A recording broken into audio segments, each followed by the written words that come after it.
Alright, so Friday the 13th. Friday the 13th, part 4. The final chapter. Sorry, I had to break out the Jimmy's Dead Fuck dance grooves for that. Ah, damn, but I'm not as young as I used to fucking be. Fuck. Like I'm doing a Negan thing. Ugh, shit. Friday the 13th, part 4. Directed by Joe Zito, released in 1984. And in the 80s, these motherfuckers were popping out like popcorn every year. So, shit. Not doing that again. This right here is the beginning of one of my favorite parts of this franchise, the Tommy Jarvis saga, the Tommy Jarvis trilogy, if you will. This movie has a lot of shit in it to love. Got a lot of cool stuff. Great kills, a lot of good, memorable kills in this.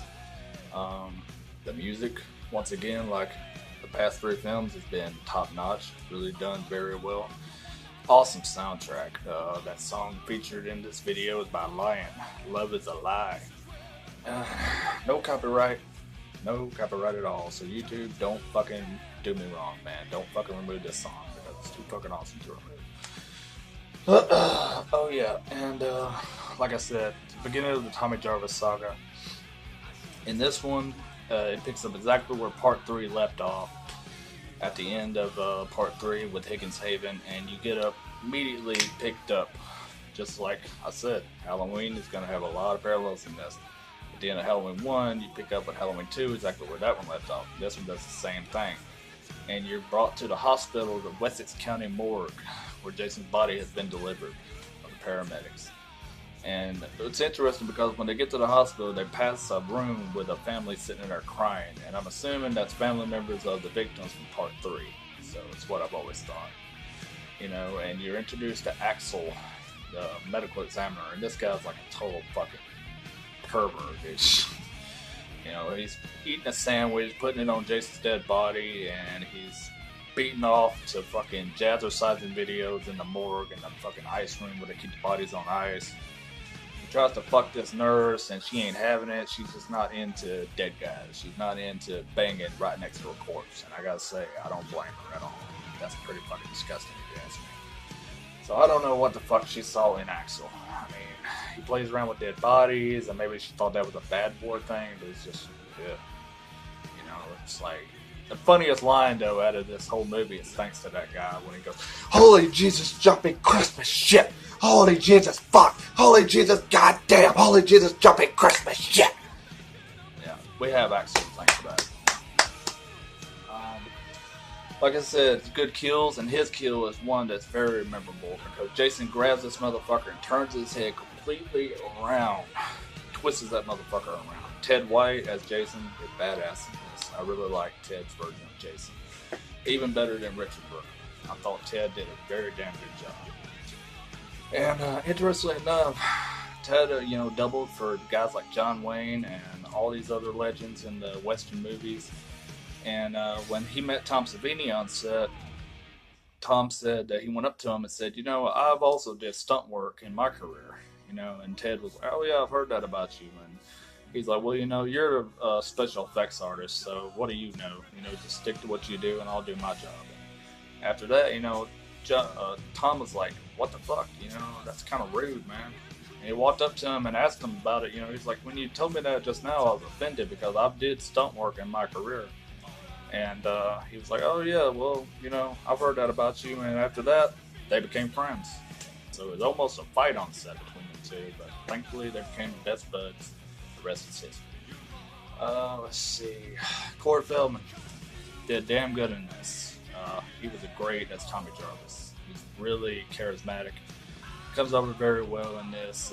He was a great child star of the 80s, from Lost Boys, Gremlins, all kind of other shit. The Felster, the Hamster, Corey Haim, Corey Feldman, them two were iconic in the 80s. And Corey Feldman did very well in this as Tommy Jarvis. He was the ultimate little badass kid. He definitively killed Jason in this movie. By the end of the movie, Jason is dead as shit. He's as dead fucking gets. You had your group of horny ass teenagers coming to Crystal Lake to fuck and do what else? Do drugs or get drunk, and my favorite out of that group of kids would probably be Ted and Jimbo. who I was doing my homage to in the beginning of this, is probably going to have a hernia by the end of this fucking video. Jimbo, played by Crispin Glover from Back to the Future, did this really random ass fucking dance in the movie that was weird as fuck, but I heard that he was doing that dance around clubs at the time, so that's why they got him to do that in this. And originally in that scene, they were playing AC/DC Back in Black. Something with a copyrights issue, they changed it and put in that other song, Love Is a Lie. So a little bit of a copyright bullshit matter right there. But yeah, one thing that I've never understood about this movie is why the fuck did Jason leave the Jarvis family alone all this time? Like, you know, I'm assuming they've been living at Crystal Lake throughout all the years that all the other films have took place, part 1, 2, and 3, and Jason's never fucked with them at all. So, is there a reason why he didn't bother the Jarvises? Like maybe he didn't know about them, or he didn't realize they were there until after the events of part 3? You know, it's just kind of weird. It doesn't make a lot of sense. There's also other cool death scenes in this. The one dude gets a spear gun to the dick, you know, when he goes to swim out to his girlfriend out in the water because he's been cheating on her with one of them twins. And spearmint gum twins, you know. He goes out there to check on her, and she's already been killed by Jason out in the water in this raft. And interesting part about that is that the girl that was swimming out there and sitting in that little raft, she actually succumbed to hypothermia during that scene, and they had to pull her out of the water and get her out of there before she died because she was starting to turn blue and she was getting very sick, definitely ill. So, you know, Judy Aronson, I think that's how you say her name, she played a damn good part of Sam in that. And you also had this one girl that was the virgin, and you thought she would have been the final girl. But it turns out she wasn't, because she gives in to her boyfriend. They go upstairs and have sex in the bathtub, in the fucking shower. Nice little sex scene. She had an ass double in that. If you didn't know, that's not her ass that we see pressed up against the glass. That was actually a stunt double that came in for her, and I guess she was too afraid to show her ass for the camera. So they had a girl come in just to put her ass up against the glass. Ass double. Hashtag ass double. Trending worldwide. Let's see, what else? So yeah, Jason shows up, starts dispatching everybody, slaughtering motherfuckers left and right, and you got this one guy named Rob who's a Jason hunter, and he's also the brother of the girl Sandra from part 2, Jeff's girlfriend. They wanted him to go to Crystal Lake and check it out, you know. So he's got a grudge against Jason. He showed up at Crystal Lake to hunt him down and put it into his ass once and for all, but it was not to be, because I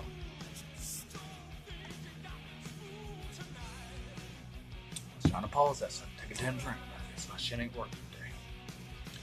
Anyways, yeah, Rob, he was there to finish Jason off once and for all, and him and Trish, Tommy's sister,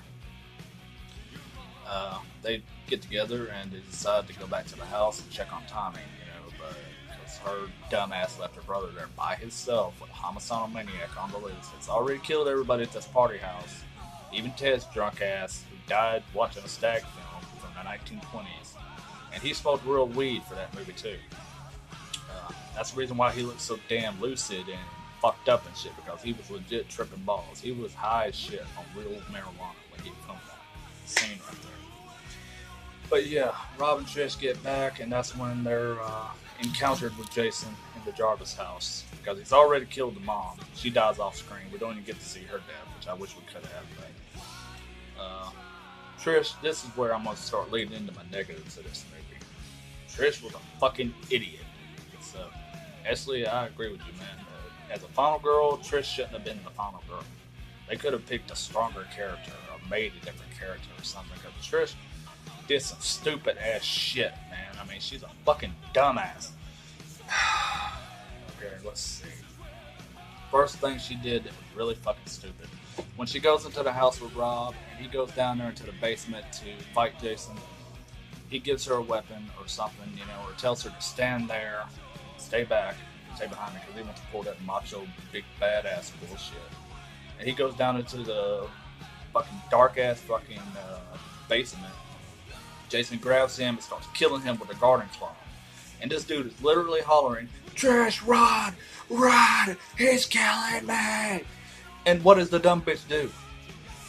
She stands there like a fucking idiot. Like a complete moron.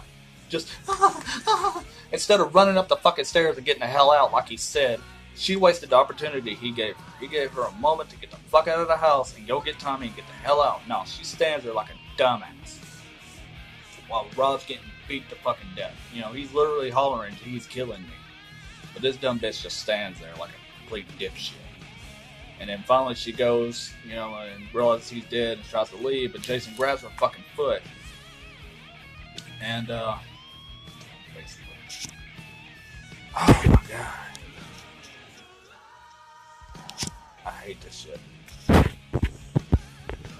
Back to you. Yeah. Technical difficulties. Please bear with me. Trish was a complete idiot. She's a fucking moron.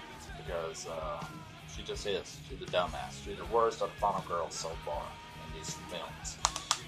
She tries to get out of the house, but like every door she goes to, she sees a dead body, and one of them was Jimbo from earlier, the other one's a dead twin from earlier, and instead of running through the bodies or getting over them, jumping the fuck over them and running, she keeps making it harder for herself to try to find another way out. And I'm like, you stupid bitch, it doesn't take that hard to walk over a body and run, or go under someone that's leaped over there, over a doorway like Jimbo was, and just get the fuck out.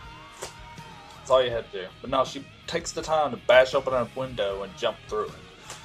Finally gets back to her house. She's looking for Tommy. By this time, he's upstairs, you know, shaving his fucking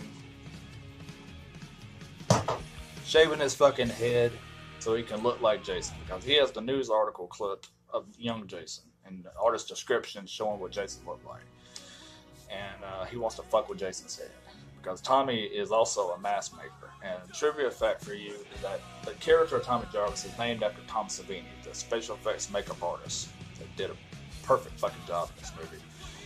And Trish is fighting Jason. They're going one-on-one. It's nitty-gritty time, you know. It's finale time. They're about to find out who the fuck's going to live, who's going to die. And she grabs the machete and swings at Jason's hand and splits it fucking in two. And it's just awesome Carnage Candy shit, you know. And Ted, being the fucking stuntman that he is, told her to really combat him, really come at him, you know, really encounter him with a real machete. Used in Dawn of the Dead, by the way. She comes at him with a machete and slices him in the chest. Jason at this point is kind of defenseless because he's got one hand that he can use.